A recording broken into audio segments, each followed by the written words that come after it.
네, 여러분 안녕하세요. 자, 이 리플과 스위프트 간의 본격적인 뭐예요? 패권이죠. 그쵸? 이 패권 전쟁이 시작됨에 따라서 코인베이스 또한 이 XRP를 견제하는 모습들도 보여지고 있는데, 그에 반면에 모건 스탠리는 이 리플이 스위프트를 대체할 국제결제 시스템으로 유력하다라는 언급을 하면서 그 기대감을 키우고 있다. 관련돼서 대응 방법과 어떠한 이슈들이 있는지 함께 살펴보도록 하겠습니다. 자, 뉴스를 보게 되시면 규제 지옥 뚫은 XRP, 이제 진짜 스위프트를 대체할 수 있냐? 그래서 패권 경쟁에 대한 본격화가 시작됐다고 얘기를 하고 있고요. 자, 리플, 그쵸? 이 리플이 SEC와의 소송을 마무리하면서 법적 불확실성을 해소한 가운데 XRP가 글로벌 송금마 스위프트를 대체할 수 있을지 주목이 되고 있다는 거예요. 그래서 이 높은 수수료와 느린 처리 속도 문제를 안고 있는 스위프트와 달리 XRP는 기술적 강점을 내세워서 전통금융의 난제를 해결하려 하고 있다라고 얘기를 하고 있는 거죠. 자, 근데 이러한 상황에서도 리플과 코인베이스가 정면 충돌을 하면서 가상 암호화폐 스위프트 결제망에 대해서 삐거덕거리기 시작을 했는데, 자, 내용을 보게 되면 리플, 코인베이스 정면 충돌, XRP를 8억 개의 비밀 매도를 했다라는 겁니다. 자, 그래서 암호화폐 업계에 따르면 코인베이스가 보유 중인 리플 XRP 지갑수가 급격히 줄어들었다라고 얘기를 하면서 한때 970만 개에 달하던 XRP를 보관하던 콜드 월렛은 현재 단 10개만 남았고요. 보유량 역시 83%가 급감한 것으로 확인이 됐다라고 얘기를 하고 있는 거죠. 자, 그래서 이와 관련해서 암호화폐 투자자 스턴드루는 매도 물량의 72%가 유동성이 낮은 시간대에 집중됐으며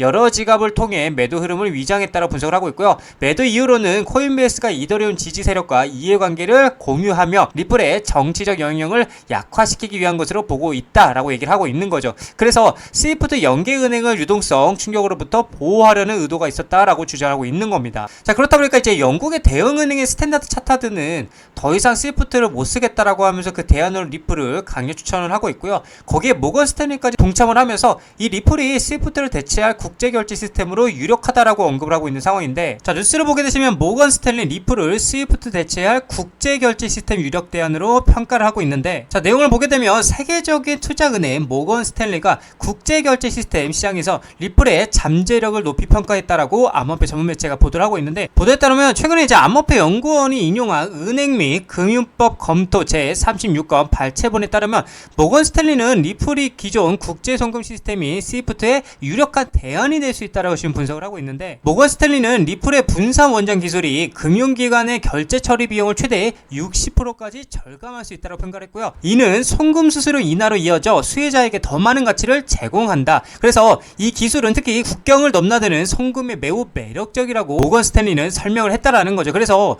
리플 네트워크는 XRP를 활용해 유동성을 확보하고 통화 간 가교 역할을 수행한다라는 겁니다. 이 덕분에 은행들은 사전에 자금을 예치할 필요 없이 즉각적인 국제송금이 가능해져서 자본 효율성을 높일 수 있다라고 얘기를 하고 있는 거죠. 자, 계속해서 모건 스탠리의 분석에 따르면 리플의 기술은 결제 시간을 대폭 단축하고 거래 속도를 높이며 사기 위험을 완화하는데 탁월했다라고 얘기를 하고 있고요. 이러한 장점은 리플이 국제 금융시장에서 매우 유리한 위치를 점하는 이유라고 모건 스탠리는 얘기를 하고 있는데, 특히 주목할 만한 부분은 모건 스탠리가 리플을 스위프트를 대체할 잠재적 대안으로 평가했다는 점이에요. 자, 그래서 스위프트는 50년 이상 국제금융 시스템의 중추 역할을 해왔지만 느린 처리 속도와 높은 수수료 문제로 비판을 받아왔다고 얘기를 하고 있어요. 그래서 일각에서는 이제 리플이 스위프트를 완전히 대체하기보다 보완하는 역할을 할 것이라고 주장을 하고 있고요. 그러나 이제 현재 여러 은행들이 블록체인 기반의 대체 시스템을 시험 운영하는 사례가 늘고 있고, 리플이 기존 금융 인프라의 새로운 변화를 가져올 것이라는 기대감이 커지고 있다라는 거죠. 자, 그래서 SEC와의 법적 분쟁을 종결하면서 기술 및 시장 잠재력에 대한 관심이 다시 한번 불붙었는데,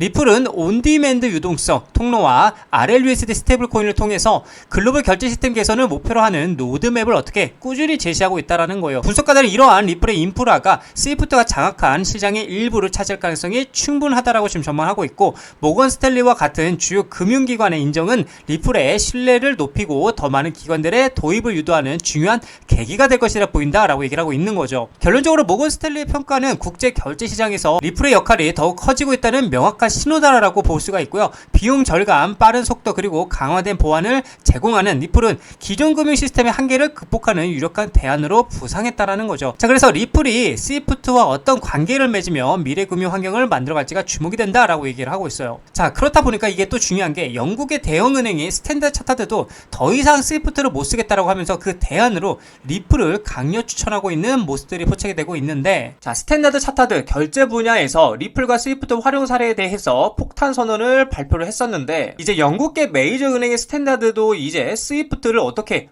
못 쓰겠다라고 하면서 이 XRP가 훨씬 빠르고 싸다라고 얘기를 하고 있고요. 이게 단순한 기술 비교가 아닌 실제로 XRP를 활용해서 테스트를 해본 결과 무역 금융부터 국경 간 실시간 송금까지 실제 은행 시스템 안에서 이 XRP로 테스트를 해보았는데 그 결과 이 리플은 뭐다? 찐이었다. 진짜였다. 라고 얘기를 하고 있는 거예요. 이게 무슨 말이냐? 기술력을 인정한다라고 얘기를 하고 있는 겁니다. 자, 그리고 또 중요한 게 뭐냐? 실제 미국 결제 시스템에 리플이 채택되면서 본격적인 제도권 진입에 맞이를 했는데, 자, 그렇다 보니까 지금 스위프트와 리플 경쟁에서 협력자로서 전환점을 맞이했냐라고 얘기를 하고 있는데, 수년간 이제 스위프트와 리플 간에 1만 1000개 이상의 금융기관을 아우르는 방대한 네트워크를 자랑하는 이 스위프트는 이제 오랫동안 은행 간 통신의 표준으로 군림을 해왔습니다. 반면에 리플은 리플렛과 온디맨드 유동성 그리고 솔루션을 통해서 XRP를 활용, 사전 자금 계좌 없이도 즉각적인 유동성을 제공하는 실시간 블록체인 기반 솔루션을 선보이며 기존 시스템에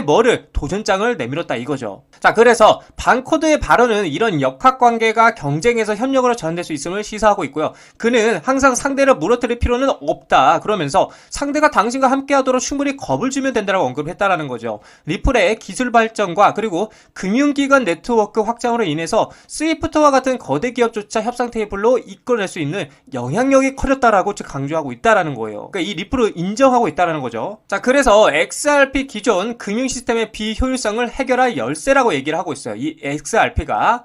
자, 리플의 핵심 가치는 XRP를 브릿지 자산을 활용해서 실시간 국경과 결제를 가능케 하는 능력이 있다. 특히 ODL 솔루션은 고가의 노스트로, 보스트로 계좌를 필요로 하지 않아 운영 비용을 절감하고요. 자본 효율성을 개선하려는 금융기관에 매력적인 대안을 제시한다고 얘기를 하고 있다는 거죠. 만약에 스위프트가 XRP를 포함한 리플의 기술을 채택한다라면 현재 글로벌 결제 인프라의 고질적인 비효율성을 상당 부분을 어떻게 해소할 수 있을 것이라고 기대가 된다고 얘기를 하고 있는 겁니다. 더욱이 이러한 협력은 기존 금융 컨소시엄이 탈중앙화 디지털 자산을 주류 결제에 공식적으로 수용하는 최초의 획기적인 사례가 될 것이라고 얘기를 하고 있고, 이는 금융산업 절반에 걸쳐 블록체인 기술의 수용을 가속화하는 중요한 전환점이 될 수 있다라고 얘기를 하고 있다라는 거죠. 자, 그래서 스위프트는 아직 이 같은 움직임을 공식적으로 발표하진 않았으나 블록체인 통합에 대한 개방적인 태도를 보여온 징후들이 있었고요. 2022년 스위프트는 체인 링크를 사용해서 서로 다른 블록체인 간의 상호 운용성 테스트를 시작하기도 했었고요. 리플 또한 스위프트와의 대화 및 중앙은행과의 협력을